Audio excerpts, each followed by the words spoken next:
Eh bien, bonjour à tous et à toutes. Donc, c'est Jean-Pierre de Cyberlibris. Je suis content de vous retrouver pour cette nouvelle séance de présentation des nouveautés de ScholarVox Université. C'est le troisième volet des séances de printemps qui va être consacré aux sciences. Donc, il y a 15 jours, on avait eu le volet consacré à l'économie-gestion. La semaine dernière, c'était les sciences humaines. Donc, là, on va clôturer avec les sciences, donc sciences, santé, médecine, informatique, STAPS et agronomie. Euh, la dernière fois que nous sommes parlé, c'était le 16 février. D'ailleurs, la vidéo est toujours disponible sur le YouTube de Cyberlibris.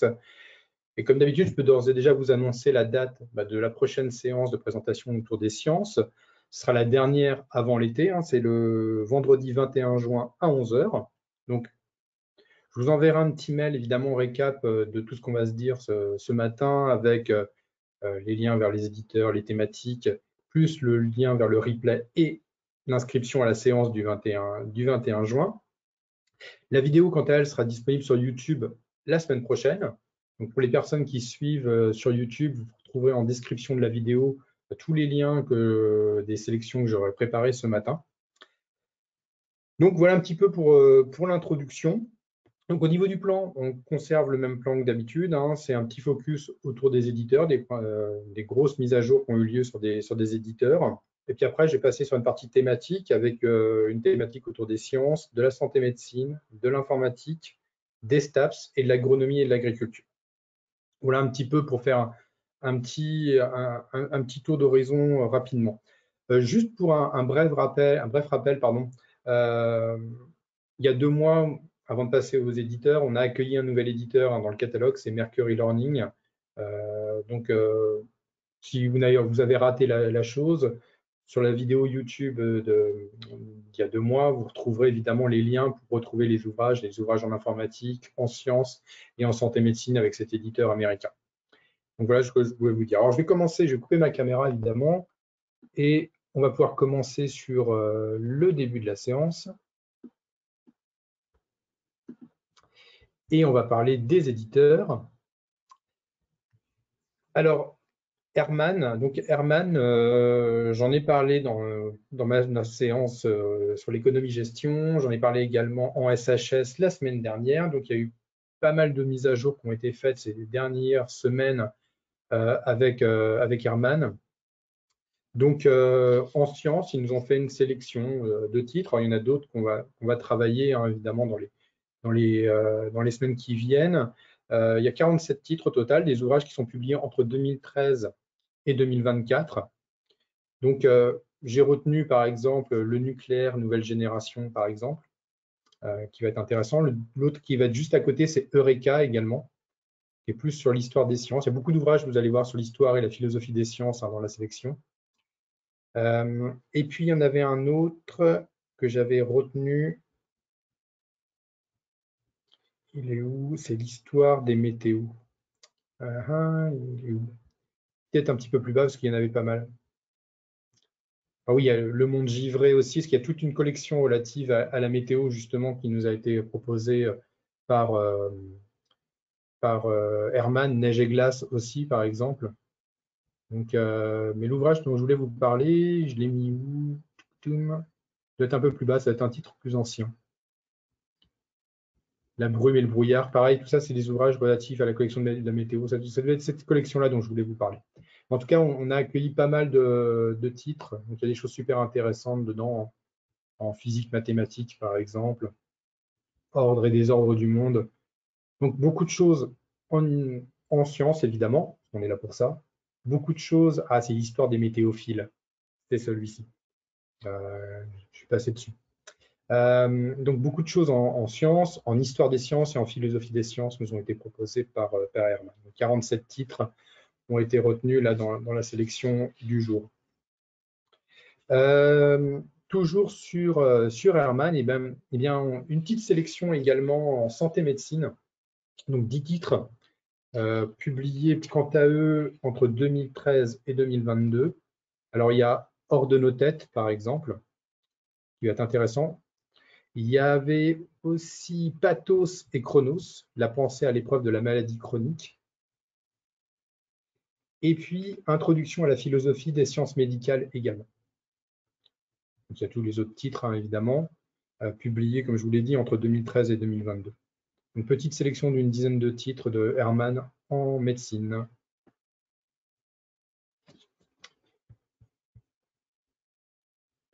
Alors, je vais passer à l'informatique maintenant, le bouquin informatique. Et bouquin informatique, eh bien, grosse mise à jour avec les éditions Pacte, comme d'habitude. 96 titres publiés en 2024. Donc, il y a beaucoup de nouveautés qui sont arrivées dans le bouquin informatique. Donc, 96 ouvrages, des ouvrages en anglais, évidemment, qui vont intéresser les étudiants en informatique. Donc, il y a beaucoup de choses dedans. Beaucoup de rééditions également aussi. Donc, n'hésitez pas à aller consulter le lien, évidemment, pour ces titres-là, parce que là, il y en a vraiment énormément.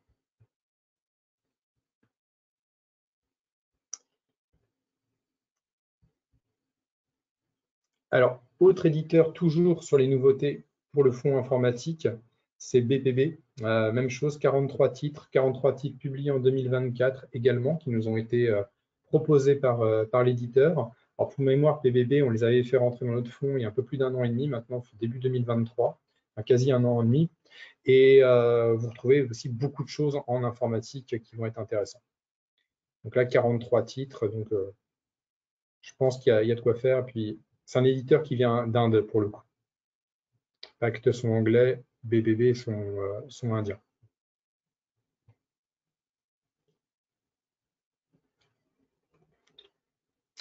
Alors voilà pour les mises à jour autour des éditeurs. Je vais passer maintenant sur les thématiques. Et puis je vais commencer par les sciences, comme d'habitude. Alors là, j'ai sélectionné 9 titres pour les sciences. Puis je vais faire un petit focus sur 3 titres. Le premier titre sur lequel je vais m'attarder, il est là. C'est dans la collection Fluoresciences. C'est le bouquin physique, cours, exercices et méthodes. C'est publié chez Duno.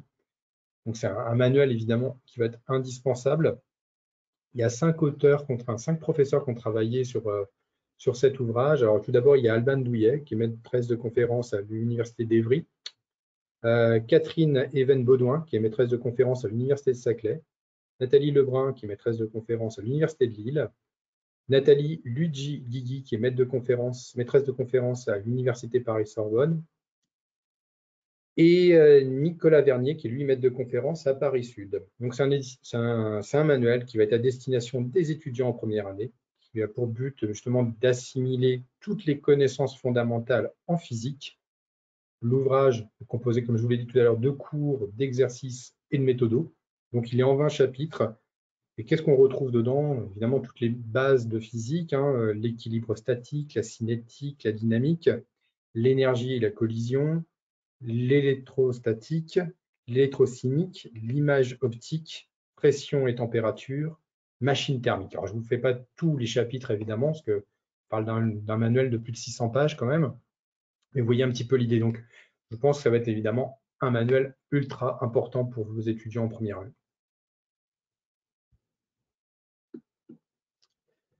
Alors, autre titre sur lequel je voulais faire un petit focus, c'est publié chez EDP, il est là, c'est Analyse fonctionnelle appliquée de Mourad Chouli, qui est enseignant à l'Université de Lorraine. C'est dans la collection Enseignement supérieur mathématiques chez EDP. Ça va être un ouvrage qui, quant à lui, va être à destination des étudiants de master, première et deuxième année, en maths, et puis aussi pour les élèves d'école d'ingénieurs. L'ouvrage est en 9 chapitres, lui. Il ne tente pas de rivaliser avec des manuels existants déjà sur ce type d'équation, mais il apporte des choses supplémentaires, évidemment, sur l'analyse fonctionnelle appliquée.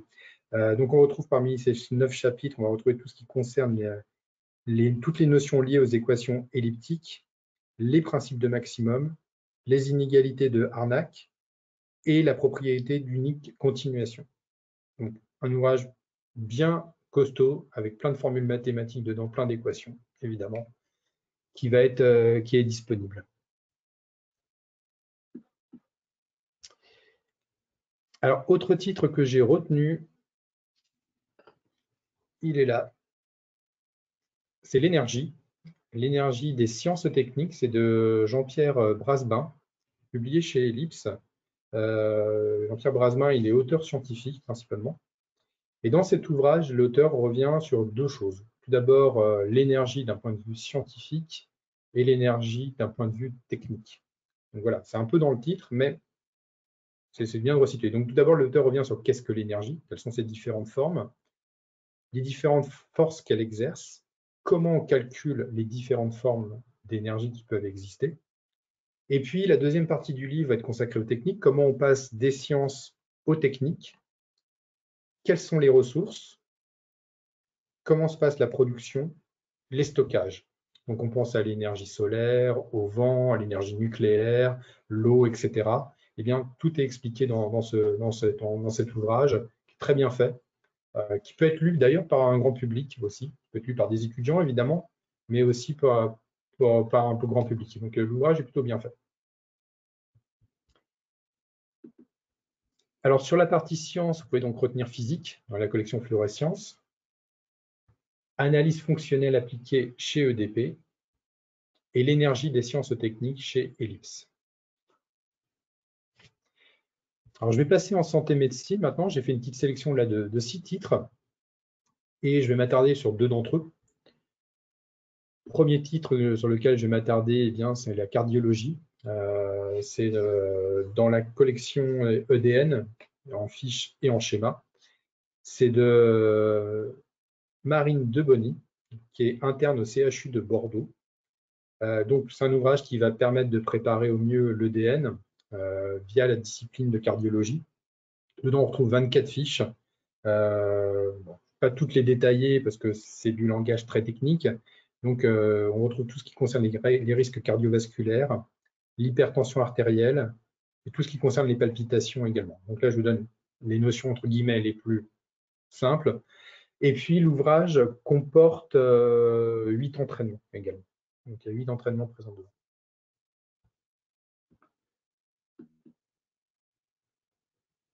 Alors, autre titre que j'ai retenu, il est juste à côté. Alors, il y a les autres ouvrages, évidemment, que j'ai sélectionnés, n'hésitez pas à aller les consulter. Deuxième titre, c'est toujours chez Ellipse, c'est le sommeil et ses pathologies. Approche clinique transversale chez l'adulte et l'enfant. Alors, l'ouvrage a été fait sous la direction de la Société française de recherche et de médecine du sommeil. Et l'ouvrage fait une sorte de synthèse sur toutes les pathologies liées au sommeil et les maladies qui peuvent en découler. Donc, tout d'abord, par exemple, qu'est-ce que l'hypersomnolence? Qu'est-ce que l'insomnie? Qu'est-ce qu'un sommeil agité? Comment on diagnostique et on traite les troubles du sommeil? Comment interpréter les techniques liées au comportement du sommeil? Et où en est la recherche médicale autour du sommeil? Voilà ce qu'on va retrouver dans cet ouvrage qui est très bien fait. Il y a des choses un peu plus complexes dedans, évidemment, mais une partie du livre est facilement assimilable. Donc, c'est un ouvrage que je recommande également, c'est tout ce qui concerne le sommeil, évidemment. Sur la partie médecine, vous pouvez donc retenir le cardiologie chez Ellipse et le sommeil et ses pathologies également chez Ellipse. Et puis, il y a tous les autres ouvrages que j'ai sélectionnés que vous pourrez retrouver dans la petite sélection que je vous enverrai. Passons à la sélection informatique maintenant, avec toujours 6 titres de retenue. Et je vais m'attarder sur 2 d'entre eux. Alors, les 6 titres sont là, et le premier sur lequel je vais m'attarder, il est publié chez Duno dans la collection InfoPro, c'est Python pour le Data Scientist, des bases de langage au machine learning, c'est de Emmanuel Jakubowicz. L'auteur est Data Scientist et également formateur en Python. Et dans cet ouvrage, l'auteur revient sur comment utiliser Python en Data Science, comment coder avec Python, comment préparer des données avec Python, comment créer des visibilités attractives et aussi comment appliquer des modèles de machine learning et de deep learning également toujours avec Python. Donc voilà, c'est tout ce qui concerne les outils pour la data science, mais via Python évidemment.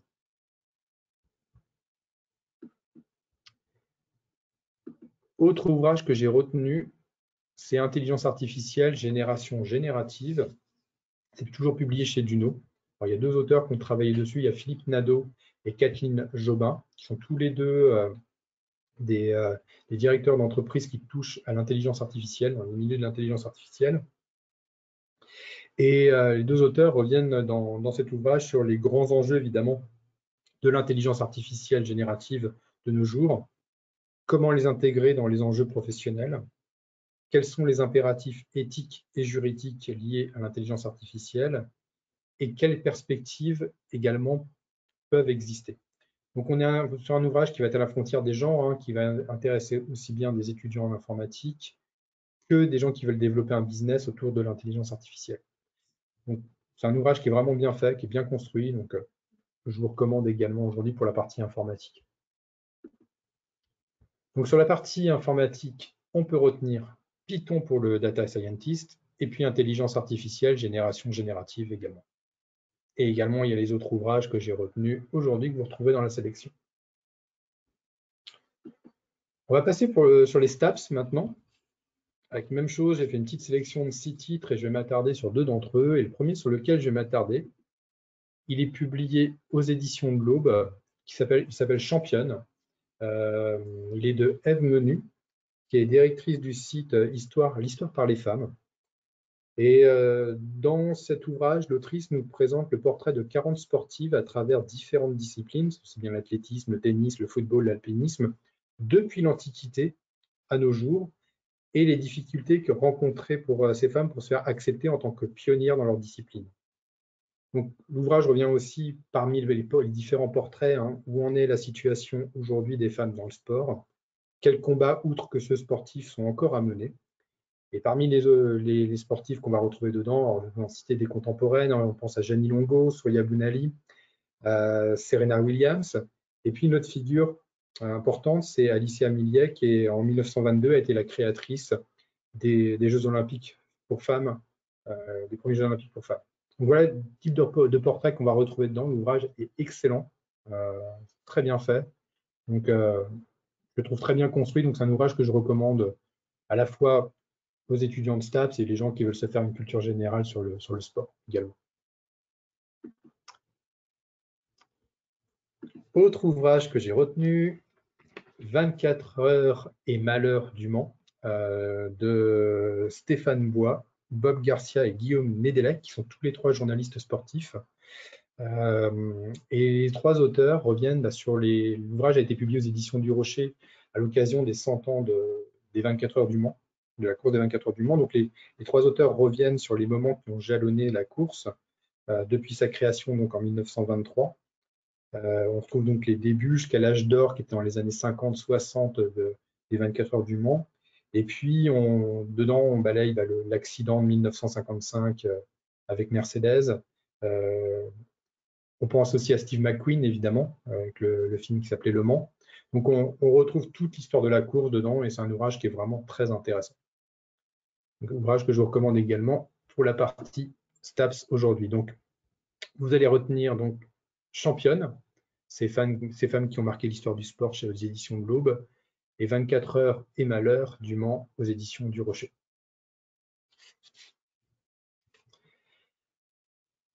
Et je vais terminer sur la partie agronomie et agriculture. Même chose, j'ai sélectionné 6 titres et je vais m'attarder sur 2 d'entre eux. Il y en a un, il manque sa petite couverture, tiens d'ailleurs.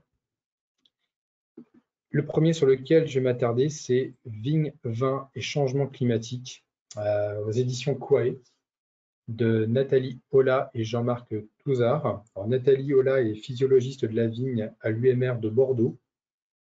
Et Jean-Marc Touzard, lui, il est agronome et directeur de l'UMR de Montpellier. Et les auteurs reviennent dans cet ouvrage sur quels sont les impacts du changement climatique à la fois sur les vignes et également sur le vin. Donc il y a toute une partie qui va être consacrée aux vignes, hein, comment les vignes supportent les vagues de chaleur, les pluies torrentielles évidemment, et le stress hydrique également. Donc ça c'est pour la partie vigne. Et puis au niveau du vin, eh bien, comment le changement climatique altère les goûts du vin, les arômes, le taux d'alcool. Et y a-t-il aussi des nouveaux territoires plus favorables à la vigne avec le changement climatique? Voilà ce qu'on va retrouver dans cet ouvrage publié chez Quae, qui est vraiment très intéressant, évidemment. Autre titre que j'ai retenu, c'est publié aux éditions du Rocher. C'est l'Atlas des politiques agricoles et alimentaires. de Philippe Ducroquet et de Jean-Paul Charvet. Alors, Philippe Ducroquet, il est économiste et ingénieur agroalimentaire. Et Jean-Paul Charvet, lui, il est professeur honoraire à l'Université de Paris-Nanterre et membre de l'Académie d'agriculture de France. Et à travers l'analyse d'une trentaine de pays sur les 5 continents, quel est l'état de l'agriculture mondiale? Comment les conditions géopolitiques influent-elles sur l'agriculture des territoires? Quelles sont aussi les influences justement des conditions climatiques qui changent sur l'agriculture? Quel est l'état de la malnutrition dans le monde? Quels sont les leviers pour y remédier également? Donc voilà ce qu'on va retrouver dedans. Donc il y a un état des lieux sur une trentaine de pays, pays par pays. Les auteurs reviennent sur vraiment une analyse, on va dire géopolitique, mais au niveau de l'agriculture et des conditions alimentaires par pays.